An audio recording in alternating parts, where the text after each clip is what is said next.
Здраво, драги родители! Добре дојдовте на уште едно видео за свесното родителство на тема вториот прозорец на родителско влијание. Додека се мали децата, замислуваат дека наутро мама и тато стануваат порано еден час и тргаат завесите од прозорците и со тоа им го внесуваат сонцето во нивниот живот. Родителите се целиот свет на децата, значи тие се нивното сонце, тие се нивниот живот и токму поради тоа децата сакаат да бидат видени со родителите, постојано сакаат да бидат во нивно присуство додека се мали. Тие не се срамат од своите родители, сакаат да играат со нив, сакаат да се забавуваат со нив, значи го обожаваат нивното присуство. И токму поради тоа велиме дека овој период значи е прозорец на исклучително родителско влијание, каде што родителите можат да ги пренесат своите позитивни вредности, своите позитивни верувања, значи не оние кои што верувања и вредности кои што произлегуваат од агресија, кои што произлегуваат од тиранско однесување, туку оние кои што произлегуваат од постојаното внимание на родителот спрема детето, каде што родителот сака да му ја пренесе главната, ќе сака да му ја пренесе главната порака на своето дете, да му каже што значи во суштина човековото суштество, а со тоа и да му ја открие неговата суштина, значи да му овозможи на детето да се запознае со својата суштина, што значи да се има вистински вредности, кои се вистинските вредности, кон кои вистински вредности да се стреми, потоа во која насока детето да размислува, да го запознава, да го учи за емоциите, за чувствата, дека е во ред да чувствува, да не се срами да чувствува, да биде отворено спрема своето дете, да го запознава со тоа дека детето може слободно да ги чувствува своите чувства и да го остава да си ги спроцесира своите чувства и така натаму. Затоа што подоцна доаѓа периодот кој што, значи, кога оди детето на училиште, ќе има исто така влијанија кои што нема да биде само влијанието на родителот, туку тука ќе бидат влијанијата од наставниците, од училиштето, од децата, од родителите на другите деца, а и тука се и значи влијанието на медиумите, особено на социјалните медиуми кои што имаат, значи, особено се надпреваруваат со родителското влијание, значи родителите кога ќе ги остават децата, кога ќе се впуштаат тие во средина, денес особено средината е постојано бомбардирана со информации од тие медиуми и токму поради тоа родителите значи треба да одат во насока да сакаат да развиваат една стратегија во која што на воспитување на децата во насока каде што ќе дозволат на децата да се уште да можат да бидат отворени спрема нив, а и родителите да можат да бидат отворени спрема своите деца во смисла на тоа за да можат да го задржат се уште тоа родителско влијание и покрај тоа што влегуваат во еден период во кој што постепено се затвора првиот прозорец, а се влегува во еден друг период, значи се влегува во вториот прозорец каде што влијанието се помалку и помалку се ќе може родителот да го насочува врз своето дете. Значи како растат децата, сега децата во основа во нивниот развој ќе биде нивната насоченост се повеќе кон надворешните фактори. Децата ќе почнат да превземаат ризици, ќе почнат да пркосат, што не мора да значи дека тоа е лошо, значи често пати тој пркос е здрав пркос и треба да се очекува, затоа што тоа е во нивната природа. Децата сакаат да се индивидуализираат во тој период. И кога го прават тоа, значи тоа е во ред да се очекува дека такво нешто ќе се случи. Меѓутоа, имајќи предвид особено на времето во кое што растевме ние како постара генерација, споредено со денешното време во кое што растат нашите деца, можеме да кажеме дека е сосема различно. Значи порано во тој период децата со нивната индивидуалност тие влегуваа во една здрава група на врсници. Денеска тоа нешто преку влијанието на социјалните медиуми можеме да кажеме дека се помалку децата кога почнуваат да се индивидуализираат, тие се помалку влегуваат во таа, да ја кажеме, здрава група на врсници, затоа што под влијание на социјалните медиуми гледаме дека врсниците, групата на врсници се повеќе и повеќе се јавува едно разделување помеѓу децата во таа возраст, затоа што се повеќе децата се на мобилните телефони, не остваруваат контакти, и ова е нешто кое што токму поради тоа свесното родителство сака да го нагласи, сака да каже во суштина родителите навистина треба да бидат загрижени и да ги разберат ризиците од употребата на тие медиуми на кои што децата постојано се, и дури и чекор понатаму да почнат децата да сакаат да живеат во еден вирален свет, свет кој што е потполно нереален во рамките на реалниот свет, каде што животната цел на децата е да бидат што повеќе видени на тие социјални медиуми, на тие платформи. Децата често пати ги слушаме како велат: јас имам 5000 лајкови или јас имам 5000 пријатели. Не, ти немаш 5000 пријатели, меѓутоа, така разговараат децата.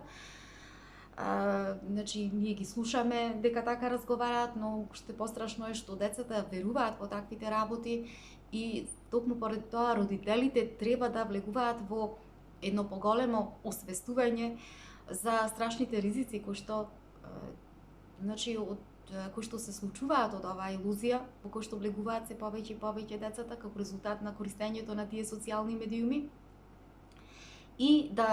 зошто? За да го разберат колкава е таа токсичност и негативност врз самодовербата на децата. Единствениот начин на кој што родителот тоа може да го направи е доколку тој сам се го освести фактот колку е тој во суштина внесен, колку е зависен, колкава е неговата токсичност од социјалните медиуми, од користењето на тие социјални медиуми, и колкава е неговата спремност како родител да сака да го надмине сето тоа, да ги напушти, да го напушти сето тоа, затоа што и да служи како пример за своето дете. Родителот да настојува што повеќе, особено младите родители, дури се уште, им се мали децата, да не му го даваат телефонот на своите деца, затоа што особено кога доаѓаат во тинејџерските години, децата не се, и во малата возраст, не се во состојба да може да се справат со тој неверојатно прилив на допамин, на тој хормон на среќа кој што доаѓа кај него, затоа што и научните истражувања последните 10 години кажале кога родителот ќе му го даде телефонот на детето, се лачи ниво на тој хормон допамин во исто количество како кога, например, родителот би му дал одредено количество на кокаин на своето дете. И затоа родителот треба да настојува во овој период да поставува ограничувања по совреме, на своето дете, граници. Се разбира дека детето ќе се буни, тоа е нормално во неговата природа, кога веќе сме му го дале мобилниот телефон, меѓутоа тоа е во ред, меѓутоа родителот да не се плаши, да не се преиспитува себе си во моментите кога ќе реши да му го земи мобилниот телефон, да одлучи, дури во помалата возраст, да ја направи таа постапка и да не се сомнева дека ја направил исправната постапка. Особено, тоа нешто, родителите, таа свесност дека не треба да го имаат телефонот, мобилниот телефон покрај себе, децата може да го покажат преку свој пример кога се заедно, например на роденденски забави или на игралиште и така натаму, родителите да решат заедно во тие моменти да не ги користат мобилните телефони, да им бидат пример на своите деца, дека не мора значи постојано да се користи телефонот или да го тргнат телефонот од видикот на децата и да бидат со посебно внимание, со особено внимание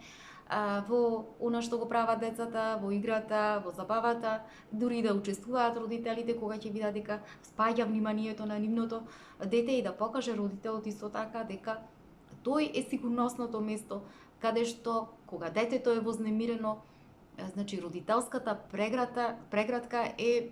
неговото сигурно пристаниште каде што детето може да си ја најде својата утеха. Без разлика дали е тажно, дали е луто, дали плаче, значи не да посегне по мобилниот телефон, туку да посегне по родителската преградка. И за тоа е значи потребно родителот да биде отворен и да сака тоа, да го направи и да го тргне. Значи мора прво да ги тргне тие мобилни телефони од своите деца.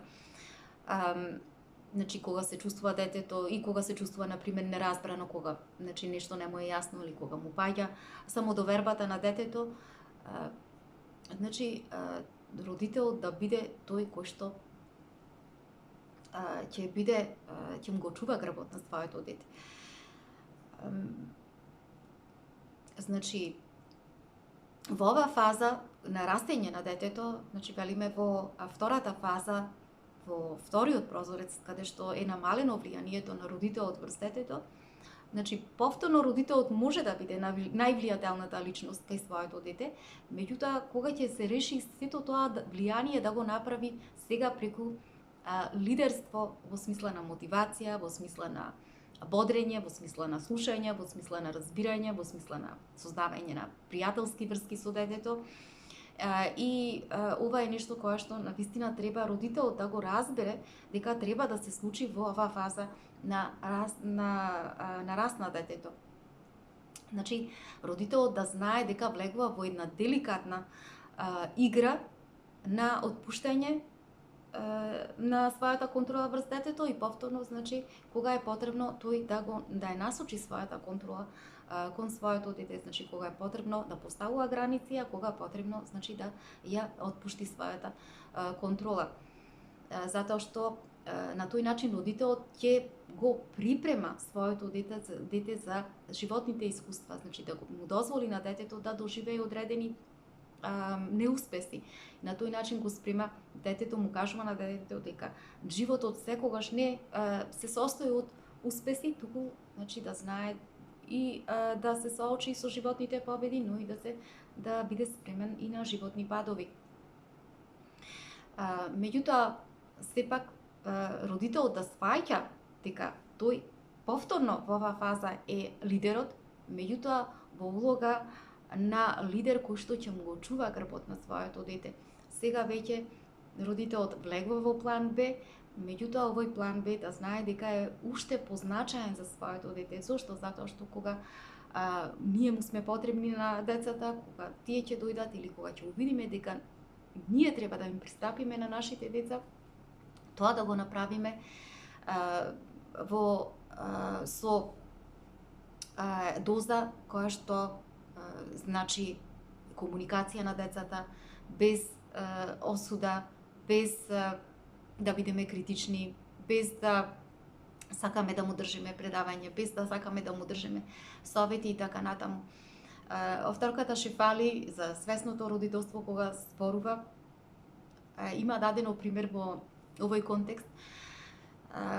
кога таа била значи на нејзина презентација и ја повикала незината ќерка со незините другарки и кога била паузата, таа несвесно низ разговор на некој начин во тој разговор имало моменти на одредена доза на осуда спрема незиното девојче и незината ќерка која што била свесно родителствувано, веднаш и вратила на својата мајка со зборовите и рекла: "Мамо, зар не свеќаш дека ти во овој момент ги проектираш своите очекувања врз мене? Тие не се мои очекувања, значи немојте молам да бидеш напорна. Јас го живеам мојот живот, а не го живеам твојот живот." И кога самата авторка се освестила во тој момент дека иако долго време сепак работела на свесното родителствување, значи сватила дека не можеме никогаш да бидеме идеални родители, дека секогаш ќе доживуваме падови на несвесност во односот со нашите деца и сватила дека како во тој момент на некој начин си го застрамила своето дете пред сите, значи ќе мора и да се како значи да поведе една одговорност од себе си, да ја поправи таа нејзина грешка и стапила на бината, го зела микрофонот и пред сите и се извинила на својата ќерка и тогаш нејзиното девојче се насмевнало со насмевка и рекла: мамо, го прифаќам твоето извинување, сваќам дека и јас секогаш не сум идеална ќерка, ниту пак, значи и ти нормално е да очекувам дека не можеш да бидеш секогаш идеален родител. Значи денешните деца знаат да бидат пркосни во секој случај, значи треба да разбереме во тие фази, меѓутоа често пати тој пркос е здрав. Треба да знаеме, да разбереме зошто? Затоа што се сакаат да се одбранат едноставно од нашите несвесни родителски агенди, од нашите несвесни родителски очекувања. И што е она што сакаат како порака во суштина да ни го дадат, тоа е пораката дека мамо, јас како твое дете, значи имам потреба да ме сослушаш, имам потреба да ме испочитуваш, но исто така имам и потреба да ме водиш ти низ мојот живот, меѓутоа од место кое што ќе служи на моето битие, за мојата добробит, ќе служи на мојата суштина, ќе служи на мојата автентичност, ќе служи на мојата суштина, а не на твојата. Зошто? Затоа што јас и ти сме различни. Затоа што, значи, иако јас сум твое дете, ти си мојот родител, значи ние сепак сме различни битија еден од друг. Значи, природно и нормално е децата да сакаат да се во овој период да сакаат да одлетаат од своите родители, да сакаат да се осамостојуваат, да сакаат да се индивидуализираат, без разлика дали станува збор, значи некој порано, некој подоцна, некој во раните тинејџерски години, некој во доцните тинејџерски години, меѓутоа родителите треба да разберат дека треба тоа одвојување да им го возможат на децата да биде на што по нормален начин, значи што по природен начин. Родителот доколку постојано бара да ја држи цело време својата контрола, бара да биде цело време доминантен, дека да знае дека тоа осамостојување, значи индивидуализација на детето ќе се случи, меѓутоа ќе се случи многу бунтовно, значи детето ќе стане бунтовно, детето ќе значи драматично ќе се однесува во тие моменти и така ќе расте во тој период. На подраматичен начин ќе ја искажи својата индивидуализација, за разлика од кога тоа му е дозволено да го направи на постепен начин, на поприроден начин. Значи, децата кога се бунтовни, треба да разбереме дека неговото младо мозоче, значи неговиот младешки бунтовен ум ќе направи што и да било, дури и радикални однесувања, ќе му каже да направи значи на детето во тие години, само за да му докаже на родителот дека тој може да се индивидуализира, дека тој сака да се осамостои. Меѓутоа некогаш се случува и обратното, по смисла на тоа, значи родителот премногу да го фали своето дете, пред сите да кажува дека моето дете е премногу мирно, премногу добро, се ме слуша, ние сме најверни другарки, никогаш не сме неразделни, немаме проблеми во однос на тоа, моето дете не е бунтовно, секогаш се служуваме за се и се што. Меѓутоа и ова свесното родителство го кажува дека представува еден знак дека нешто не е во ред тука во односот родител-дете, затоа што во основа, во природата на детето, во тој прозорец на растење, природно е детето да сака да се оддели од својот родител, затоа што неговата природност е насочена кон надвор, насочена е кон движење, насочена е кон социјализација, насочена е кон едноставно откривање на детето, на самото себе, што е она, која е во својата суштина, откривање на своите особини, своите карактери, на своите потреби, на своите она што сака да слуша, она што сака значи кои се неговите интереси и така натаму. И зошто е тоа така? Значи зошто се случува во таквите, значи што е ова, но што е ова знак, ова на кај родителите што е потребно да знаат во овие моменти. Во овие моменти треба да знаат дека кога децата вака реагираат, детето е премногу потискано и е заглавено во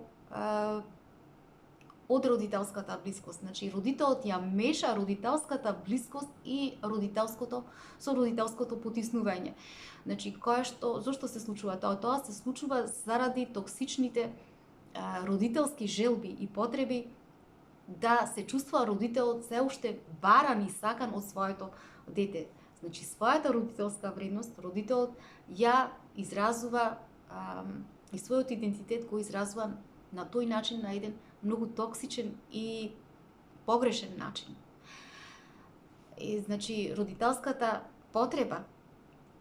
да се искаже дека е многу важен во очите на своето дете, овде родителот го прави на многу погрешен начин и прави голема пропуст во врска со своето дете. Зошто? Затоа што нема да му дозволи на своето дете и го употребува своето дете во смисла да изрази својата родителска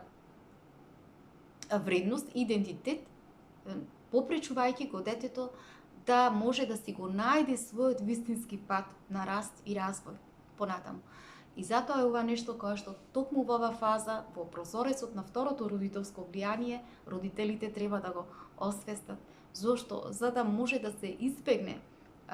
тоа генерациско подигнување на деца кои што од една страна се премногу осетливи, премногу бунтовни, или и од друга страна пак деца кои што се премногу заглавени во безживотноста и депресивни во безживотноста на самиот живот. Драги мои, тоа би било се за ова видео. Мајте убав ден, се гледаме.